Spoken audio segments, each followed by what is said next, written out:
front. You've built the relationship. You've followed the steps. You've slowed down a little bit to go faster. And it's just an interesting concept to me. So. Well, you're really right about that, because you want to start a relationship with those customers, because that's going to give you some information about future steps, what your timing might be, when you might want to follow up with them, what their buying cycle is. And then you start realizing, oh, I just learned a bunch of stuff. I bet you that I should be asking that of everybody that I'm talking to. Yeah. And it's almost like you have to learn how to have that conversation to feel comfortable with it, because otherwise you just feel like, they'll never talk to me. I mean, I almost would say that I'll make a list of all the people I'm supposed to call, and I will come up with every excuse in the book not to reach out. Right, right. And that's, it's just kind of a human nature thing. A lot of times we're so worried about how somebody's going to respond. And the thing is, they're not thinking near as much about us as we are thinking about us. It just maybe one more phone call. And for them, they're just going to go through their motions and do their thing. And then they're done and they're back to work. And they're not thinking about, oh, well, she said 3 words wrong, or this or that or the other. In fact, a lot of people don't even make an impression initially. And so you've got to keep calling to really make an impression, because that person, again, they're going to get home, have dinner, go to bed. They don't even remember you called. So we just get so worked up about it because we think that's our one chance, and it's not. So, well, it's just the beginning, right? Just the beginning. So can you give us a story about one of the companies you've worked with that followed this advice? What kind of results did they get? How do you get 13 million in sales? Yeah, well, it's actually kind of funny. There's a lot of clients that I'll talk to, and I start going through, and sometimes you realize, again, when they say, man, we've got all these leads, but I look at the back end and say, well, yeah, you don't have a lot of money based on a lot of these leads. Something's broken in your process. And we start going through the process, and you quickly identify, oh, well, you're not communicating your value. Oh, well, you're skipping these steps. Oh, here's another problem, or whatever it may be. And you fix that, and all of a sudden there's this trickle down effect that happens through the whole pipeline, and all of a sudden people are closing. And so I had this one client of mine, and this was in the commercial industry. They were just getting into government, but I said, look, you don't have this process down in the commercial space.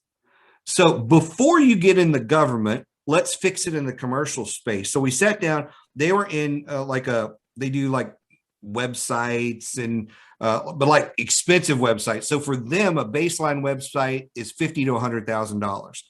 And I said, well, how many proposals do you think you do a month? And said, well, somewhere between 25 and 30 of them. And how many do you win a month? Maybe 1 or 2. So 30 proposals, maybe 1 or 2 wins. So I went through the proposal with them. I went through the sales pitch with them. And I said, okay, so now that you've done that, what's your follow-up process? Well, there isn't one. Well, what do you do? Maybe there's not a process, but you got to follow up, right? Well, not really. I mean, we've given it to the customer. What else is there to do? So, after shaking my head and everything, I'm like, okay, here's what we're going to do. Let's refine this in the sales process when you're speaking to clients.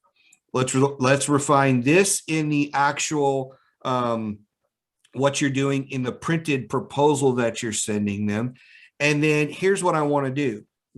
As you're going through, we made this one little change in their verbal process. I said, when you get to the end of your sales pitch, I want you to just ask them, hey, how does this look? Because before they were just kind of, okay, we're done. If you have questions, let us know. It's like, how does this look? So an open-ended question to get some feedback. And then one of the next questions is, when would you like to get started? It was the one question we asked. And out of that, about 30%, somewhere 30 and 35% would pick a date. And they'd say, well, we'd like to get started on this date or whatever. So now they went from 1 or 2 proposals that would get back to them to almost 30%. So now they've got somewhere between 10 and 15 proposals picking a start date. And I said, okay, now on the rest of them that don't pick a start date, here's the process we're going to use to follow. And the first month we did it, they said, Mike, we've got a problem, huge problem. I'm like, what's the huge problem? So we did 30 proposals, and out of the 30, we've got 16 that are moving forward. Like we don't know, we don't have the capacity to deal with this. All right, well, stop doing 30 proposals. Okay, let's start there, because they thought they had to keep doing more and more and more. And so it's just a quick, a quick example of, for them, one of the reasons they were wanting to get into government is they thought, well, we need more leads. And that'll be a great way to get more leads for free because it's all posted. I'm like, well, you're broken. You're not, you're so broken. This is costing you money. I remember in 2 weeks of working with them, they signed over $950,000 worth of contracts in 2 weeks. And I was just like, you don't need any more leads. You just need to take better care of what you have.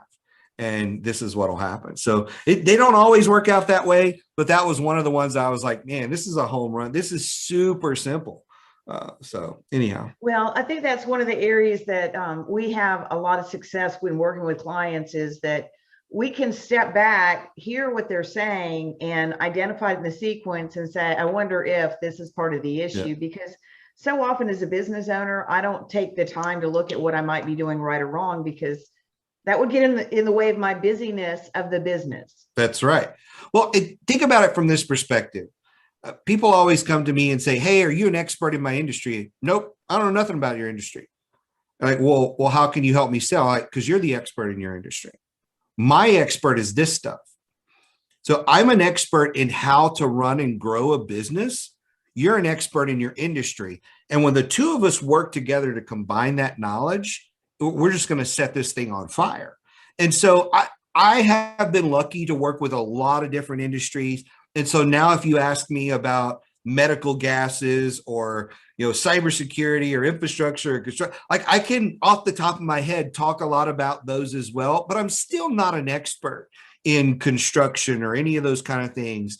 That's where the client, that's where their expertise is. But it's not on you to understand how to grow a business. You're a construction engineer or whatever, or an accountant or a lawyer or cybersecurity professional. That's your industry. And that's where I think people, they don't realize that, hey, you don't have to know all this, but you feel bad because you don't. Like you feel bad because, well, I don't know how to grow it. Well, that's not what you were trained to do. You have zero training, zero education in this, but I do. I've been doing this my whole life, or what feels like my whole life. So, well, and you've really got a magic about it, the way that you put things together so easily. And even when you told me in our opening thing, hey, I took a look at your website and I see this, this, and this, and it's like I would never have seen that. So thanks for doing all that. So Michael, if people do want to learn more about RSM Federal, how to get in touch with you, and maybe having you be on with them, help them figure out their sales process and break those gaps, how do they reach you? Yeah, the best way to reach me is through LinkedIn. There's Michael Lejeune. There are about 25 of us. Michael Lejeune's on there, but you'll see my face, obviously. I'm the only one that's a government contracting SME. There are a bunch of coaches. I'm connected to all the Michael Lejeunes, by the way. But that's the easiest way. You can also tune into Game Changers on your phone. That's go grab the podcast, simple way. Or if you go to federal-access.com, that is our coaching and training platform. Any of the emails that you see on there will get back to me. So if you fill out a form or whatever, those will all get back to me, and we'll connect. But LinkedIn is number one, the easiest way to reach me. So, well, that definitely is, and it is for me too, because I like being able to see people's pictures and go, oh, click, that's the one. So thanks so much for being on with us today, Michael. Enjoyed having you here to talk about your game plan and how to help people get better results in their sales process. Yeah, it's always fun. I appreciate it. Thanks, Jenny.